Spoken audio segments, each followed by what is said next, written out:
Banaskantha Banas dairy chairman Shankarbhai Chaudhary દ્વારા પશુપાલકો માટે લેવાયો નિર્ણય। બનાસ ડેરી દ્વારા બનાસ પશુદાણની કિંમતમાં કરવામાં આવ્યો ઘટાડો। બનાસ પશુદાણની એક બોરી દીઠ 80 રૂપિયાનો કરવામાં આવ્યો ઘટાડો। ત્યારે એક બોરી દીઠ 80 રૂપિયાનો ઘટાડો થતાં પશુપાલકોને થશે ફાયદો। બોરી દીઠ 1580ની જગ્યાએ હવે 1500માં મળશે દાણ। 1 જુલાઈથી પશુપાલકોને 1500 રૂપિયામાં મળશે દાણની બોરી। તો વર્ષ દરમિયાન પશુપાલકોને 95 કરોડનો થશે ફાયદો। બનાસ ડેરીના ચેરમેન શંકર ચૌધરી અને નિયામક મંડળે લીધો પશુપાલકોના હિતમાં નિર્ણય।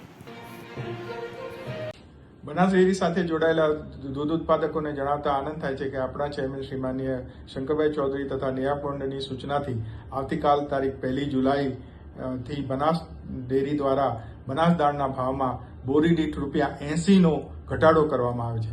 આ ભાવ ઘટાડાને કારણે દૂધ ઉત્પાદકોને વર્ષ દરમિયાન કુલ ₹95 કરોડ જેટલી મોટી બચત થશે અને દૂધ ઉત્પાદનના ખર્ચમાં ઘટાડો થશે।